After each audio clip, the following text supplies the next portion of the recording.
मैं Italian university में master कर रहा हूँ। लास्ट ईयर ही मेरा मार्च में ग्रेजुएशन है।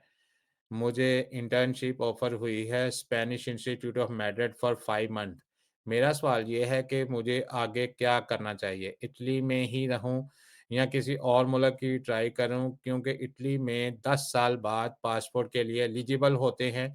मैं एक्सपीरियंस और पासपोर्ट लेके गल्फ शिफ्ट होना का भी सोच रहा हूँ। Please guide. जी, ये तो आप पे डिपेंड करता है कि आपने जो है वो मास्टर जो है वो किस फ़ील्ड में कर लिया है।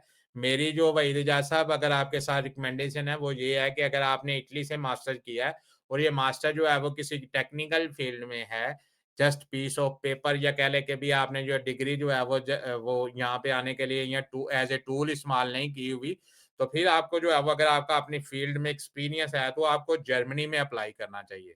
अगर आप ये वाला काम कर रहे हैं कि भी आपने जो है वो as soon as possible nationality लेनी है, तो फिर आपको जर्मनी में आना चाहिए। उसकी वजह क्या है?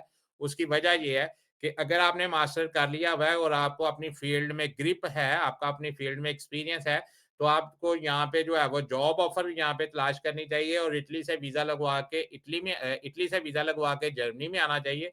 और जैसे ही आप यहाँ पे आएँगे और अगर आपकी जो सैलरी है वो 48,500 से लेके से ज़्यादा होगी, इस थ्रेशोल्ड से ज़्यादा होगी, तो आप 3 साल बाद पीआर होल्डर हो जाएँगे और अगले 1-2 साल में आपको पासपोर्ट मिल जाएगा और अगर इससे कम भी होगी, तो फिर भी 5-6 साल में आप पासपोर्ट होल्डर होंगे। लेकिन अगर आप इटली में रहते हैं, तो आपको पता है कि भई 10 साल में आपको नेशनैलिटी मिलेगी और अगर आप जो है वो स्पेन में चले जाते हैं, जैसे आप मैड्रिड का रेफ़रेंस दे रहे हैं, अगर आप स्पेन में चले जाते हैं, तो वहाँ पे भी आपको 12 से 13 साल बाद नेशनैलिटी मिलेगी, कि पासपोर्ट आपके हाथ में आएगा। लीगल आपको वहाँ पे जो है वो 10 साल गुज़ारने पड़ेंगे। 10 साल आप वहाँ पे लीगल गुज़ारेंगे, उसके बाद जो है वो आप जो है वो न पासपोर्ट अप्लाई करेंगे, साल डेढ़ साल में आपको पासपोर्ट मिलेगा। कह लें कि भी 10-12 साल जो है वो ऑलमोस्ट वहाँ पे भी आपको लग जाएँगे। इटली में 10 साल हैं, स्पेन में 12 साल हैं, पुर्तगाल में जाएँगे तो अभी जो नया कानून जो इम्प्लीमेंट हो रहा है या हो गया है या होने वाला है, उसके हिसाब से अगर देखा जाए तो तकरीबन कह लें कि भी 7-8 साल, 9 साल लग जाएँगे। जर्मनी में पैसे भी आप ज़्यादा कमाएँगे और नेशनैलिटी भी 6 साल बाद मिल जाएगी। ये ओवरऑल रिव्यू है।